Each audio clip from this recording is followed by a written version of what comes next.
You found it. Your home for the best content on your favorite team, the Fighting Tigers of LSU. Do us a favor. Subscribe to the channel. Leave your comments below. And be sure to smash that like button.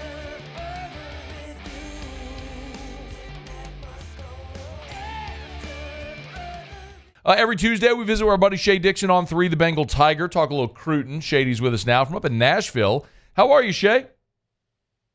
I'm doing well. Can you hear me? I'm inside the hotel here at the On3 ELITE Series, so this is the quietest spot I could find. I got you loud and clear. I saw the video you posted earlier today, Bryce Underwood and several other big-time prospects. Can you fill us in? What is the ELITE Series there that y'all are doing in Nashville? Yeah, this is the second year in a row that they've put it on, and it is really the top 50 around, I think pretty much right at that. Top 50 high school prospects in the country all come in with their parents and get an opportunity to meet with, obviously do interviews with all of us, but also hear from different speakers, hear from Shannon, our CEO, do kind of a car wash of different interviews from, Andy Staples to J.D. Patel to Josh Newberg, everyone up here. But the big thing is being educated on making that next step to college, and talking about NIL, where it can go wrong, how not to chase it, educating parents where really kind of they haven't gotten that platform beyond talking to college coaches, or a lot of kids in high school can sign with agents. And it's a lot more educational, I think, when they come up here about what you're getting into, what to look out for, and then the expectation of, hey, look, you're the best player in a 5-star right now, but when you get to the campus you're going to, you're just another player. And how do you handle that transition without making it all about NIL and all these other things? So I think it's a really good idea to give guys a feel for what's out there, what's to come, and how sort of all this works. And then they get to have their parents there with them to sort of go over everything and get all those kind of questions answered. Well, Bryce Underwood's there, Harlem Berry's there, some big-time LSU commits. I saw your tweet earlier today, Shea, that Dakorian Moore, who just recently decommitted from LSU, apparently after locking in his official visits, now says LSU's back in the mix. What can you tell us? Yeah, he said that right after he decommitted that Joe Sloan, Cortez Hankton, and Frank Wilson all made their way to Duncanville and met with him, met with his mom, and talked things over and decided that LSU needed to be back in the mix. So he will be on LSU's campus June 7th for an official visit. He's got Texas in the mix, Ohio State is another that teams are watching out for, and then Oregon. But I think that everyone really feels like Texas, the school everyone kind of thought he originally would wind up at, is the team to beat. Look, 24 hours ago we figured LSU might be out of this, but come to find out, as Dakorian said, not long after decommitting, he said the big three, Sloan and Hankton and Frank, made their drive over, talked with him, and he said, look, y'all are right. I need to kind of give LSU a deeper look. I've been committed there for a reason. And he said, look, that's where I've always wanted to go. I opened it back up because I wanted to explore all my options. And he said, now I'll have 4 options, LSU back in the mix. Shea, what about you? I know you and I talked about this when Dakorian Moore decommitted, but has the field or target of receivers that LSU is going after for 2025 narrowed or expanded? Not really, because they had already had a group of guys that they were recruiting. I mean, Teron Francis, a 4-star, a top 250 prospect, and the number 1 receiver in Louisiana coming out of Edna Carr is already committed. And then you had Moore. Now with Moore no longer in the class, where do you go? Look, 2 top 4 receivers are here. I talked to both of them, in Jamie French and Khaleke Lockett. French coming out of Florida, and then Lockett out of Texas. Both of them will be together this weekend on LSU's campus for their official visit as they begin things. They've recruited both those guys pretty heavily. I'd say they may have a better shot at Lockett out of those 2, but the group continues to get bigger with other guys who are ranked as top 5, 7 receivers.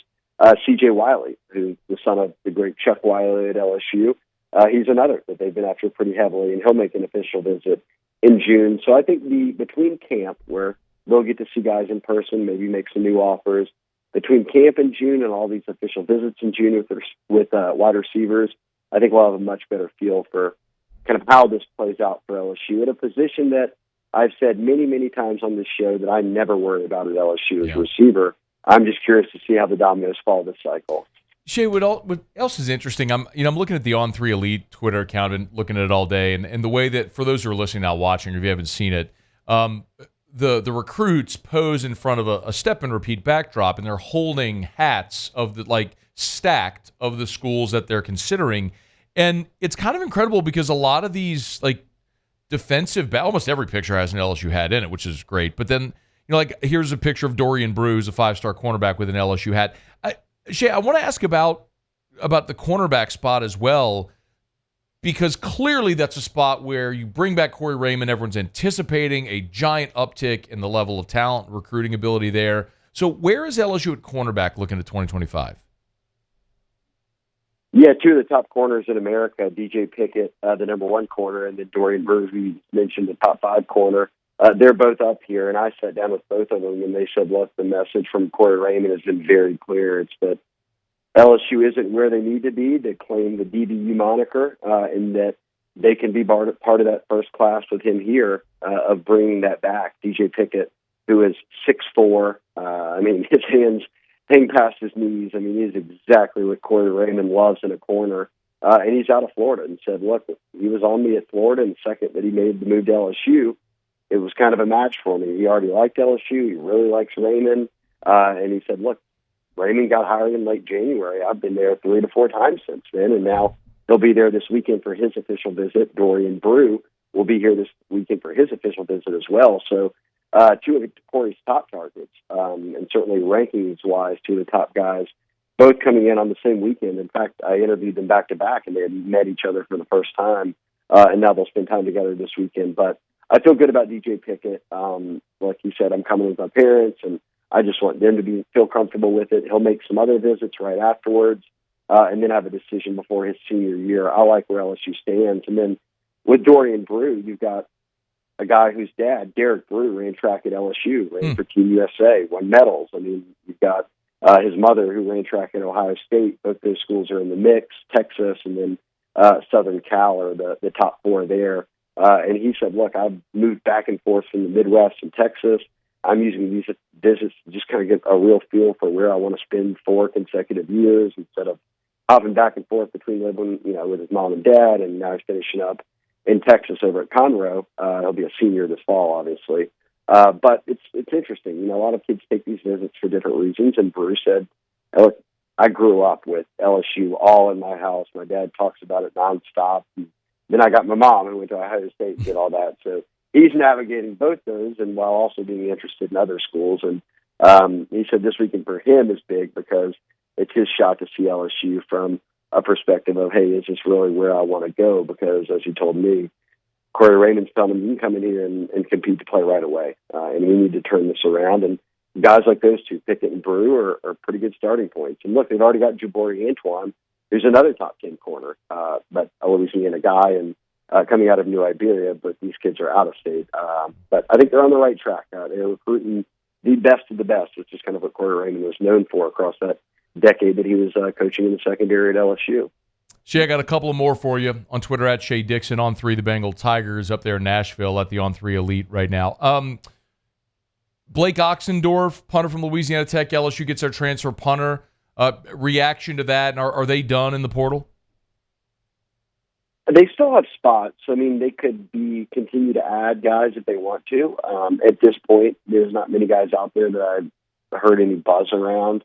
And even with grad transfers, we're past that date to where they could hit the portal at any time. So I would say it's probably settled. And they've got a few scholarships to play with, and there's nothing wrong with handing them out to guys on the team for a year basis, and then you get to this point next year and you've got a few more open scholarships to play with between high school and the portal. But with the addition of a punter, I think was a big thing because we've talked about it on the show. After the spring game, Brian Kelly said, we're going to go after defensive tackles.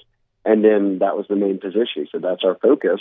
And then 2 questions later says he isn't happy with the punting situation and wants competition there. So a lot of people wondered, well, where's the competition going to come from? And then you land a guy like Oxendorf, who a top 20 punter in punting average last year, led Conference USA, set a bunch of La Tech records. So You want a guy with experience who can come in and compete. I mean, you won't find many more that are out there that are bigger than him. Fortunately, a guy who's been at La Tech, you've got some connections up there. He already knows Louisiana.